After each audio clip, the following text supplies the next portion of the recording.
Aujourd'hui, je vais vous assurer le cours des arthrites septiques. Donc, tout d'abord, on va commencer par quelques définitions. Déjà, on a arthrite et on a septique. Septique, on a tous un peu une idée. Et puis, on a arthrite. L'arthrite, it, le suffixe it, on l'utilise pour tout ce qui est inflammatoire. Et du coup, on parle d'arthrite quand on a une atteinte de l'articulation, c'est-à-dire pathie c'est pathologie, c'est atteinte de l'articulation, arthropathie, atteinte de l'articulation. Et cette atteinte, donc elle va donner une lésion. Donc on a une atteinte, on a une lésion de l'articulation. Mais la lésion initiale de cette atteinte articulaire, elle est inflammatoire. Elle est due à l'inflammation de la synoviale. Donc, dans l'articulation, on a ce qu'on appelle le liquide synovial, la synoviale. Et donc, il y a l'inflammation de cette synoviale qui est la lésion initiale de cette atteinte articulaire. Donc, toute cette définition dit qu'on a une arthrite. Maintenant, si je dis inflammation, donc ça va remplir les signes cardinaux de l'inflammation. Quels sont les signes cardinaux de l'inflammation? C'est qu'elle soit douloureuse, chaude, rouge et tuméfiée. C'est ça les quatre. Et c'est ce qu'on nous raconte par ici. C'est-à-dire qu'elle s'accompagne de douleurs dolores, de type inflammatoire bien évidemment, puisqu'on a dit que la lésion initiale est une inflammation de la synoviale, de type inflammatoire, qui va être responsable de réveil nocturne et d'un dérouillage matinal. Donc on va voir, ça veut dire quoi une douleur inflammatoire, c'est-à-dire on aura un dérouillage matinal pas comme dans le traumatique, et aussi les réveils nocturnes, c'est-à-dire une douleur inflammatoire et une douleur mécanique, elle ne va pas faire réveiller notre patient de la même manière et on n'aura pas le dérouillage matinal, sa durée ne va pas être de la même manière aussi. On va voir. Maintenant, on vous dit l'examen objectif, un gonflement, tumeur, visible ou palpable, une augmentation de la chaleur locale calor et une rougeur cutanée rubor. On s'en fout, donc retenez les mots douleur inflammatoire, gonflement, chaleur, rougeur. Donc, l'arthrite, c'est une arthropathie, c'est une atteinte de l'articulation où on a une lésion initiale qui est l'inflammation de la synoviale et on a les quatre signes cardinaux de l'inflammation qui sont la douleur, la chaleur, la rougeur et la tuméfaction ou le gonflement. Très bien. Et ici, notre douleur, elle est inflammatoire puisque c'est une inflammation de la synoviale qui va donner une lésion de l'articulation. Très bien. Donc, on vous dit, elle peut s'accompagner d'une raideur articulaire, d'une fièvre, donc tout ce qui est... donc là, la fièvre, ce n'est pas infectieux, mais c'est plutôt inflammatoire, ok. Voilà, donc même en absence d'infection, on aura la fièvre, ok. Même en absence d'infection, on aura la fièvre. Le liquide articulaire, il contient donc des cellules, voilà, 2000 éléments par millimètre cube. Plus de 50% c'est des PNN, c'est des polynucléaires neutrophiles. Donc tout ça nous parle d'un syndrome inflammatoire. Ok, donc là pourquoi je vous ai dit, même si on a une fièvre, on ne va pas parler d'infection parce que l'infection, on parle d'infection que quand on a une preuve bactériologique. Il faut savoir que cette arthrite septique peut concerner toutes les articulations, mais plus, elle va concerner le genou. Et là, on va voir par la suite, le genou, c'est plus chez l'adulte, et la hanche, l'articulation de la hanche, c'est plus chez l'enfant. Donc, ça diffère, la fréquence diffère. Donc, quelle est l'articulation la plus touchée selon que ce soit un adulte ou un enfant. Maintenant, avant de passer à la définition proprement dite, donc là c'est juste des généralités, faudrait faire la différence, ok? Faudrait que vous fassiez la différence entre une arthrite et un épanchement articulaire, ok? C'est pas la même chose. L'arthrite, c'est ce qu'on a défini au-dessus de ce que j'ai dit juste avant, et l'épanchement articulaire, donc là, il n'y a pas de rougeur, de chaleur, ok? C'est épanchement, c'est-à-dire c'est dans les cas traumatiques, dans le cas de poussée de maladies chroniques, dans l'arthrose, vous pouvez avoir un épanchement articulaire. Donc là, l'articulation, elle va augmenter de volume, elle va être remplie de liquide, mais ce n'est pas une arthrite. Voilà. Donc il n'y aura pas de rougeur, pas de chaleur. il y aura le gonflement, euh, mais il n'y a pas de rougeur, il n'y a pas de chaleur. Ok?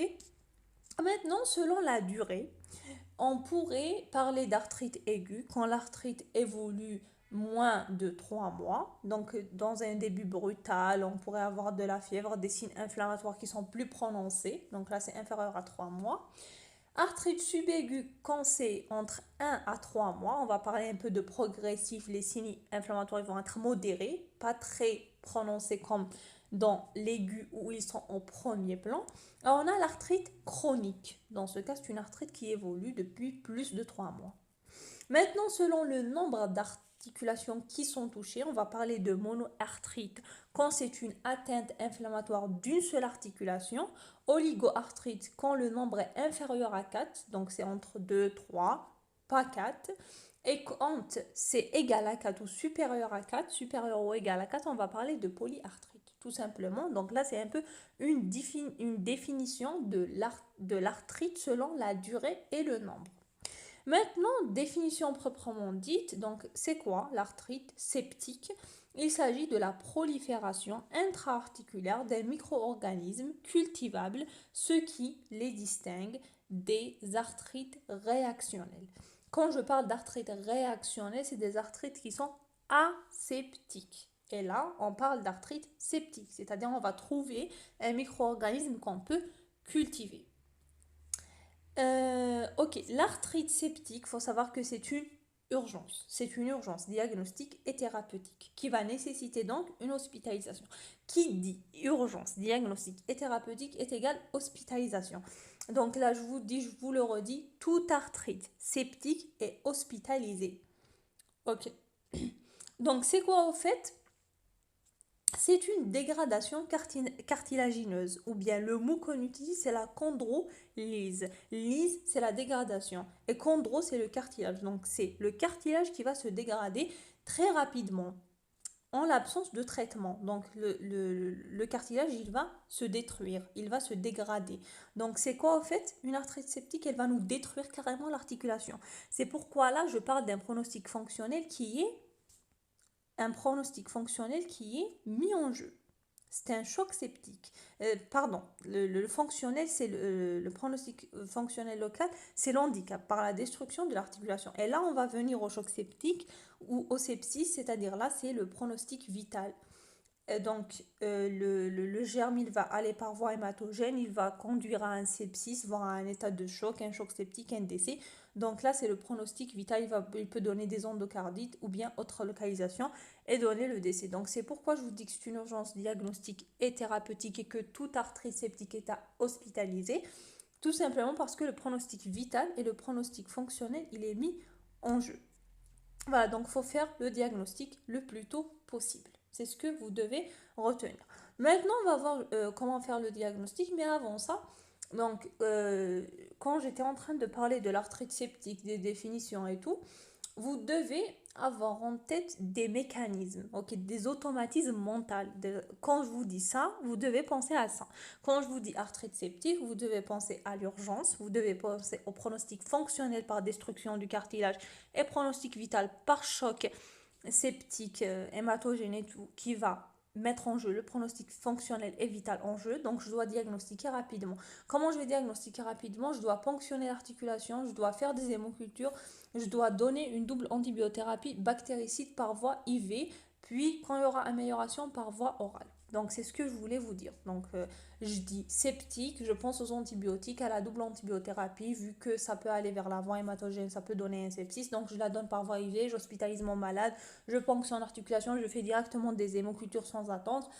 Et juste pour vous donner une précision, ici il n'y a pas de radio standard à faire, ok, dans les arthrites septiques. Voilà, donc on peut faire l'échographie quand c'est difficile ou bien quand l'articulation elle est inaccessible pour faire notre ponction articulaire. Ok, on peut ponctionner à l'aveugle ou bien écho-guidé. Ça, on va voir tout ça par la suite. Je vous ai juste donné comme ça des mots-clés du cours. On passe maintenant au diagnostic clinique. Déjà, on a le tableau classique quel est le tableau classique? Le tableau habituel d'une arthrite septique apiogène, c'est celui d'une monoarthrite aiguë. Donc retenez ça, si vous êtes dans votre bureau et que vous avez un crayon, un stylo et une feuille, écrivez avec moi les mots clés. Les mots clés qui vont vous simplifier le cours. Ok. Écrivez le mot que le tableau classique est égal monoarthrite aiguë. Donc devant toute monoarthrite, on a une origine infectieuse qui est là, jusqu'à preuve du contraire. Donc j'ai une monoarthrite aiguë, je pense à une arthrite septique en premier lieu car c'est ça l'urgence. L'urgence, ce n'est pas le mécanique, c'est l'infectieux. Ok, très bien. Donc, on aura la douleur majeure, l'impotence fonctionnelle totale de l'articulation, c'est-à-dire quand je dis impotence totale, fonctionnelle totale, c'est-à-dire les mouvements passifs et actifs sont impossibles à être acquis. C'est impossible de les faire. On a une attitude ontalgique de l'articulation qui est le flessum. Ça aussi, il faut le retenir, c'est l'attitude ontalgique, c'est le flessum. On a un épanchement, c'est des signes inflammatoires, la fièvre qui est non constante, l'altération de l'état général, les frissons, tout ça nous renseigne sur le sepsis, un ou des adénopathies satellites douloureuses. Très bien. Donc là, retenez que le flessum, c'est l'attitude ontalgique. On a un flessum, voilà, un flessum. Après, je ne sais pas si vous connaissez c'est quoi un flessum. Flessum de la hanche, c'est qu'on a une hanche à 90 degrés. Flessum du genou, c'est-à-dire quand vous mettez la main sous le creux poplité, s'il ne peut pas le tendre, c'est un flessum du genou. Quand c'est au niveau de la hanche là, je peux mobiliser le genou comme je veux. Ok, donc pour faire la différence entre le flessum du genou et de la hanche. Voilà, le genou, il ne peut pas tendre. Mais la hanche, il peut mobiliser le genou comme je veux, je peux le mobiliser passivement. Donc maintenant, on vous dit la localisation la plus fréquente chez le genou, c'est le genou chez l'adulte et la hanche chez l'enfant, je l'ai déjà dit. Toutes les articulations peuvent être touchées, je l'ai déjà dit. Ça, on joue vraiment sur ces mots dans les QCM. Particulièrement les grosses articulations qui sont touchées, comme la hanche, le coude, l'épaule et tout. Donc elles sont monoarticulaires. Après, il y a des germes banaux comme le strepto, staph. Il y a les germes spécifiques comme le BK, la brucellose, etc. Voilà. Mais il faut savoir qu'ils sont quand même les deux, soit les germes pyogènes, banaux ou spécifiques, ils sont pourvoyeurs d'arthrite chronique. Bref, pardon. Le diagnostic, il repose sur quoi? Il repose sur l'analyse du liquide articulaire plus. Donc cette phrase est à retenir. Diagnostic est égal analyse, est égal ponction articulaire. La ponction articulaire est donc systématique devant toute suspicion d'arthrite septique. À chaque fois qu'on peut ponctionner, c'est systématique. Mais, il y a un mais, quand c'est très douloureux, quand c'est pas accessible à la ponction, et c'est une urgence vitale, donc là, il faut d'abord stabiliser le patient, puis on ponctionne. Et aussi,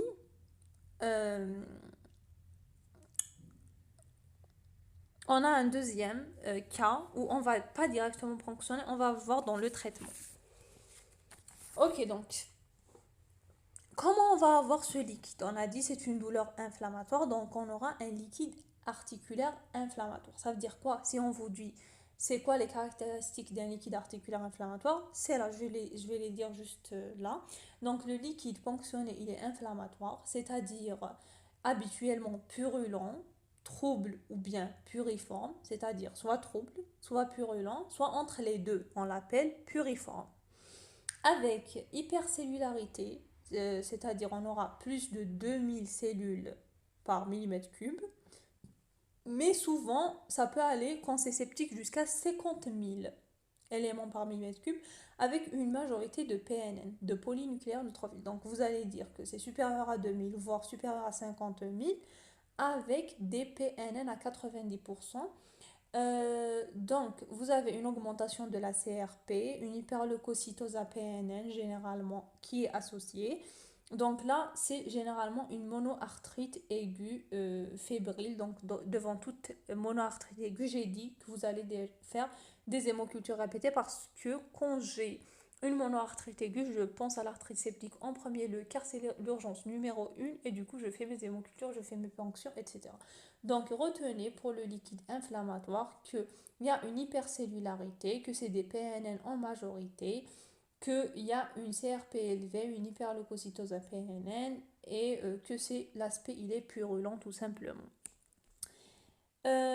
Voilà, j'ai dit, je complète par des hémocultures systématiquement, pas que dans les pics thermiques, on n'attend pas, comme j'ai dit, directement je fais des hémocultures et on va pour maximiser les chances d'identifier les germes. Très bien. Pour le diagnostic différentiel, il faut différencier une arthrite septique des rhumatismes microcristallins, c'est-à-dire la goutte, les chondrocalcinoses, etc. Euh, voilà, ça aussi dans les QCM, on va vous donner par exemple le cristal dans la goutte. C'est le durate monosodé. Et dans la chondrocalcinose, c'est la phosphate de calcium euh, qui se dépose au niveau du cartilage. Ça, c'est juste. Donc, les cristals dans la goutte et dans la chondrocalcinose, parce qu'on a dit c'est des rhumatismes microcristallins. Du coup, ces deux-là, il faut apprendre les cristaux de chaque maladie. Très bien. Voilà, par exemple, dans la chondrocalcinose, vous aurez à la radio un liseré calcique. Donc voilà, c'est comme ça qu'on pourrait différencier. Il y a d'autres pathologies inflammatoires comme les arthrites réactionnelles, les maladies auto-immunes, la polyarthrite, le lupus. Voilà. Quoi encore? Vous pouvez avoir aussi d'autres diagnostics différentiels infectieux comme la bursite. Bursite, c'est-à-dire bourse, dans la bourse, pas dans l'articulation. Donc là, c'est l'écho qui va distinguer entre les deux. Ok. La bursite, elle peut être olécranienne au niveau du coude, elle peut être prépatellaire au niveau de la cheville. Donc bursite et arthrite septique, c'est l'écho qui fait la différence. On pourrait avoir aussi des infections des parties molles, les rhizipelles, lymphangite, abcès, sous-cutanées, etc. Donc pour le diagnostic différentiel, je vous conseille de faire un bon interrogatoire, de voir les antécédents, le terrain, plus, et le liquide aussi. Par exemple, je vous donne pourquoi je vous dis ça. Parce que par exemple, dans la goutte, on a plus le schéma d'un homme de sexe masculin, l'âge, euh, un peu âgé, les antécédents familiaux, médicaux, les habitudes toxiques alimentaires, l'obésité. C'est généralement un homme pléthorique.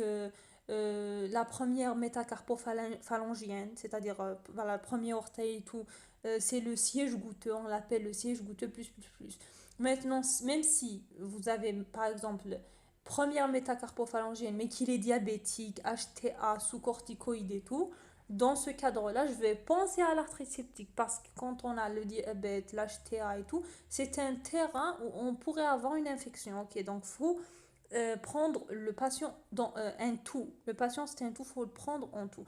Maintenant, si je vous dis par exemple la chondrocalcinose, le schéma, le tableau qu'on a dans la tête, c'est plus une femme dans les cinquantaines et la chondrocalcinose, elle peut toucher soit un poignet ou bien les deux. Donc vous voyez, c'est quand vous voyez le tout, toutes les pathologies rhumatologiques, vous pouvez faire la différence entre les deux. Maintenant, moi, je ne vous demande pas voilà, de faire la différence et tout, mais déjà, savoir déjà les caractéristiques de l'arthrite septique. Comme ça, quand vous allez passer à un autre cours, vous pouvez faire la différence et vous pouvez faire le diagnostic. Ok, très bien. Maintenant, on va voir un peu quelles sont les voies d'inoculation. Donc, vous avez la voie hématogène qui est la plus fréquente, il faut retenir ça. Et on pourrait avoir aussi des inoculations directes, c'est-à-dire, on va dire, iatrogènes entre guillemets. Maintenant, qu'est-ce qui fait qu'un patient va faire cette arthrite septique et un autre patient ne va pas la faire? Parce qu'il y a des facteurs de risque comme l'âge, les personnes de plus de 50 ans, les immunodéprimés, même s'ils sont moins de 50 ans, ok. On a l'alcoolisme, le diabète, les néoplasies, les insuffisances rénales, hépatiques, hémodialyse, toxicomanie intraveineuse, rhumatisme inflammatoire chronique, le VIH, les immunosuppresseurs, les corticoïdes, donc tout ça. Ok. Donc tout ça va favoriser l'immunodépression. Donc vous avez l'âgé plus de 50 ans et l'immunodéprimé. Et donc, quelqu'un qui est alcoolique, ou bien qui a le diabète, ou bien qui a une néoplasie, ou bien qui est insuffisant rénal, ou bien qui est insuffisant hépatique, ou bien qui est dialysé, ou bien qui est toxicomane, ou bien qui est infecté par le VIH, tout ça, c'est dans le cadre de l'immunodépression. Donc, quand vous avez deux grands facteurs de risque, c'est l'âge plus de 50 ans et l'immunodépression.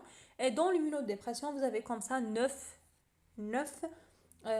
facteurs de risque qui font que le patient est immunodéprimé. Maintenant, on a dit que le diagnostic se fait par la ponction articulaire qui est systématique, sauf dans deux cas, on va les voir par la suite.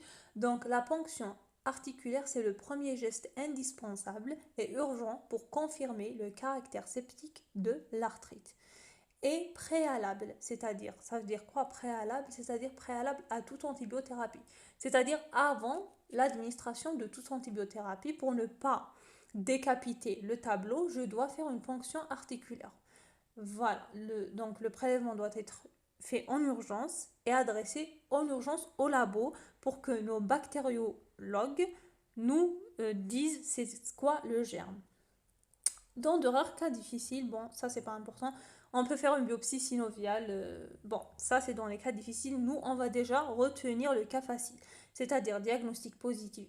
Écrivez avec moi. Diagnostic plus positif est égal ponction articulaire plus hémoculture. Ok.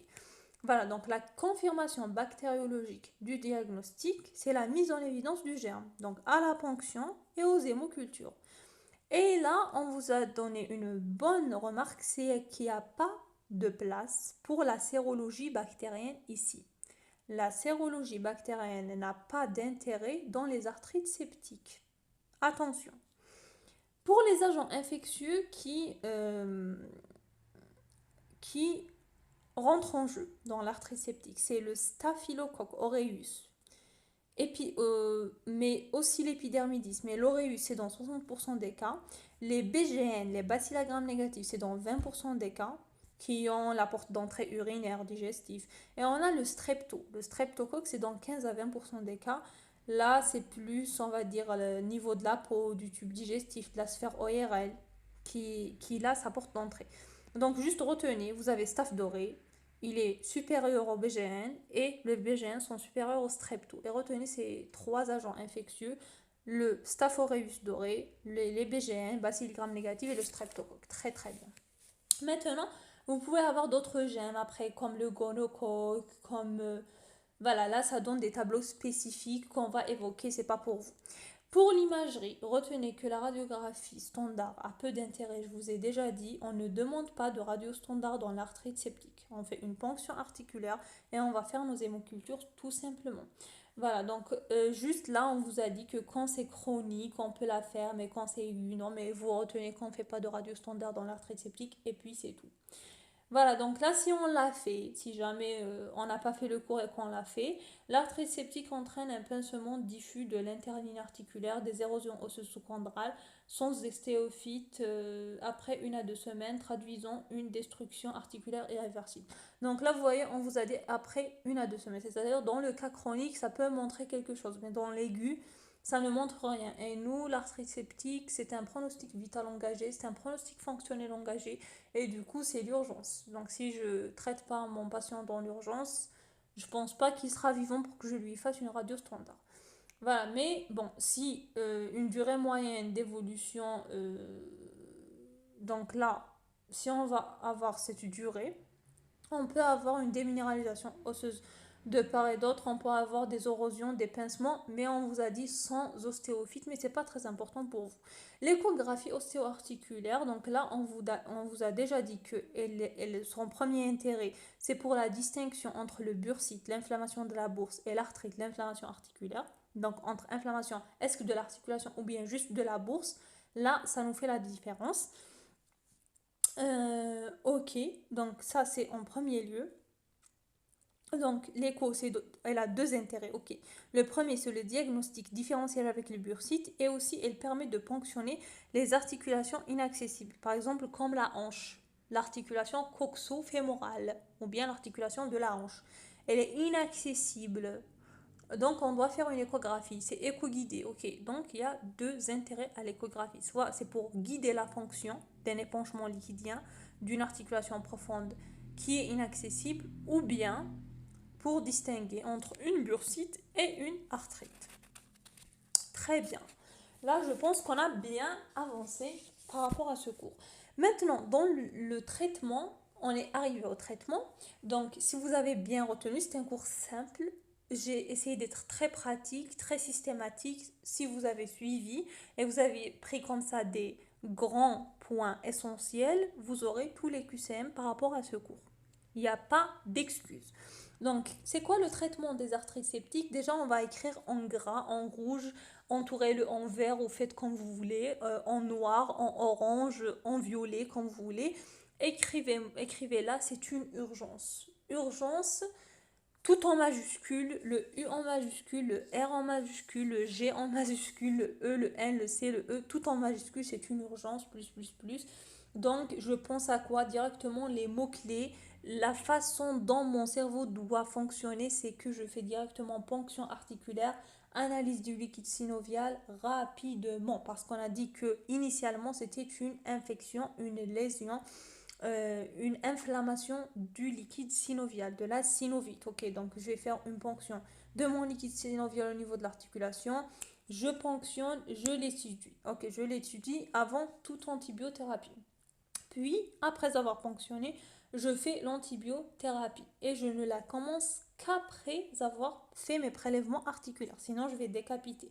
Voilà, pour ne pas décapiter. Donc, il y a maintenant, on parle du sepsis et tout. Il y a des signes de gravité immédiats. Donc, on a déjà fait le score SOFA. J'ai déjà fait une vidéo sur le sepsis. Mais si vous avez un score SOFA supérieur à 2, donc là, la ponction articulaire n'est pas possible. C'est pas que je vois mon malade, mon patient qui est venu chez moi, qui est médecin pour le sauver, et je vois qu'il est en train de souffrir, qu'il est en choc, en sepsis, et que moi je ponctionne. Quand même, faut être humain avant tout. Faut pas tuer notre malade aussi. Il n'est pas venu pour qu'on accélère son processus de mort. Ok, donc s'il vous plaît, si vous voyez un patient, et je suis très sérieuse là-dessus, qui n'est pas stable, ne faites pas de gestes, ok? Ça, c'est la médecine pure. C'est le premier geste que vous devez apprendre, c'est que vous n'allez pas faire des gestes quand votre patient n'est pas stable. Vous n'allez pas lui faire des radios, des scanners ou des ponctions ou des hémocultures, et lui, il n'est pas stable. Donc,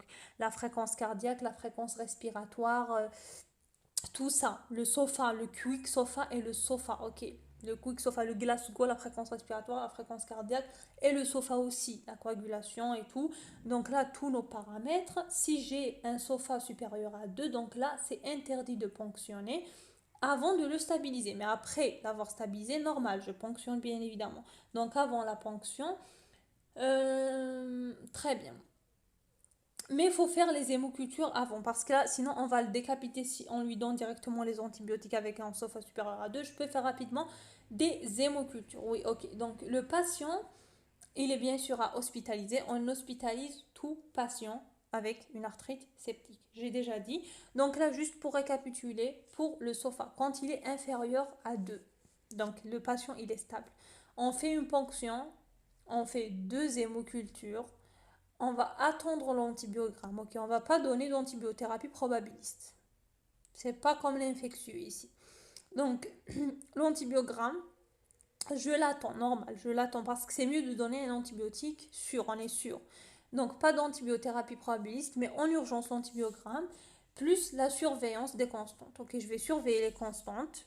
Ok, si il va rechuter ou avoir un SOFA inférieur à 2, supérieur à 2, pardon.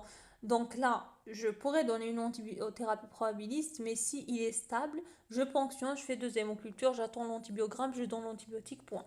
Si il a un SOFA supérieur à 2, donc là, je vais faire deux hémocultures quand même, mais il a quand même un mauvais état général supérieur à 2 et tout, on ne peut pas le ponctionner. Donc, je vous dis, il y a deux cas où on ne ponctionne pas directement. Soit il a un mauvais état général, donc SOFA supérieur à 2, ou bien on ne peut pas ponctionner, c'est impossible. Ok. c'est pas du tout accessible. Donc là, je vais faire 2 hémocultures, mais je ne ponctionne pas à l'instant. Je mets une antibiothérapie probabiliste, parentérale bien sûr IV, plus toujours hospitalisation dans tous les cas. Et dès qu'on peut ponctionner, on va ponctionner. Donc toujours retenez, dès que vous pouvez ponctionner, ponctionner. Mais il y a 2 cas où vous ne pouvez pas ponctionner, où vous devez donner une antibiothérapie probabiliste. Mais avant de la donner, vous pouvez faire 2 hémocultures, ça ne va pas faire de mal. Ok, vous faites 2 hémocultures, antibiothérapie probabiliste, si c'est un mauvais état général, sauf à supérieur à 2, ou bien si vous ne pouvez pas ponctionner tout simplement. Maintenant, le traitement médical, c'est quoi? C'est l'antibiothérapie.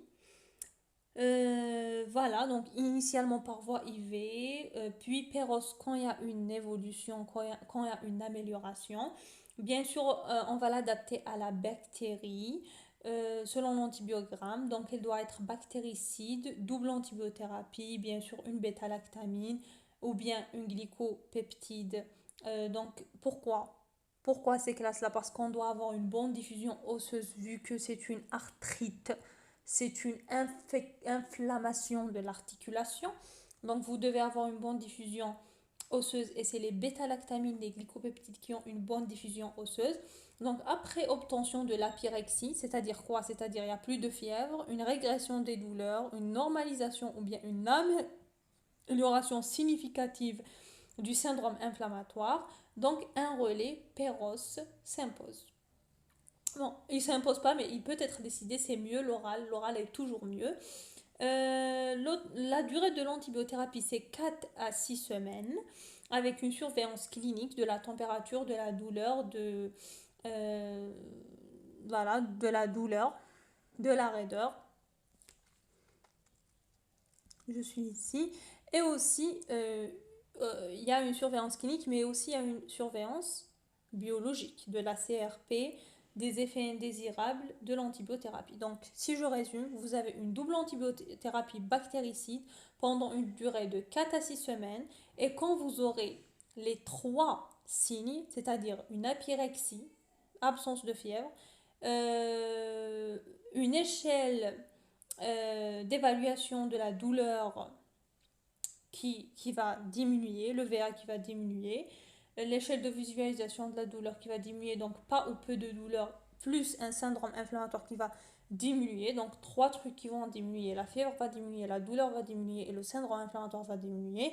Donc là, on va passer de la parentérale à l'oral, à la péros. Donc on ne va pas décider de passer à l'oral juste comme ça, mais quand on a une amélioration de la fièvre, du syndrome inflammatoire et de la douleur. Donc là, on va passer à la péros pendant une durée d'au moins 4 à 6 semaines. Et cette durée, elle va englober la voie parentérale IV et la voie orale. Le tout.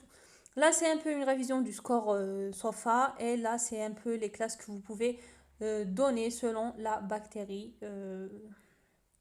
Voilà, le germe incriminé. Tout simplement. Et maintenant, bien évidemment, il y a le traitement médical, mais il y a le traitement associé. C'est quoi le traitement associé? C'est la mise au repos de l'articulation, très important, mais attention avec une immobilisation stricte doit être évitée. Ok, on ne doit pas aussi ne pas faire aucune mobilisation. Ok, l'immobilisation stricte, elle est à éviter. Hormis à la phase initiale, on peut faire une orthèse à but antalgique, on l'appelle l'attelle par exemple de Zimmer, immobilisation avec une attelle de Zimmer pour le genou par exemple. Pourquoi? Parce qu'il y a un risque d'enraidissement articulaire. Vous faites de la rééducation, l'MPR, on vous parle de raideur de l'articulation par exemple du genou et tout, c'est difficile de revenir à la normale. Donc on lutte contre l'enraidissement, la raideur des articulations par des attelles par exemple des attelles, des orthèses à but antalgique. Euh, voilà, donc on va l'associer à une mise au repos de l'articulation, mais pas d'immobilisation stricte. Voilà, attention tout simplement. Aussi, on a la prévention. Ok, la prévention des complications thromboemboliques qui est systématique, bien évidemment, vu que il est en décubitus. Donc, les complications thromboemboliques des membres inférieurs, On a aussi la rééducation isométrique, c'est-à-dire un peu passive, des ponctions articulaires évacuatrices itératives. On peut faire aussi voilà, des ponctions évacuatrices. Et si tout ça ne marche pas, donc en cas de résistance au traitement, on peut faire un lavage chirurgical en cas de résistance au traitement ou bien en cas de contre-indication, ce qu'on appelle la synovectomie, c'est-à-dire plus un lavage articulaire, c'est-à-dire là, on va enlever, synovectomie, on va enlever la synovite et on va faire un lavage articulaire. Donc, soit vous faites une synovectomie plus un lavage articulaire. Voilà, si vous avez une évolution pardon, qui est défavorable même après le traitement médical et le traitement associé. Sinon, vous pouvez carrément faire une prothèse ou bien une arthrodèse. Euh, voilà, si vous voyez qu'il y a des séquelles et tout. Et je vous remercie.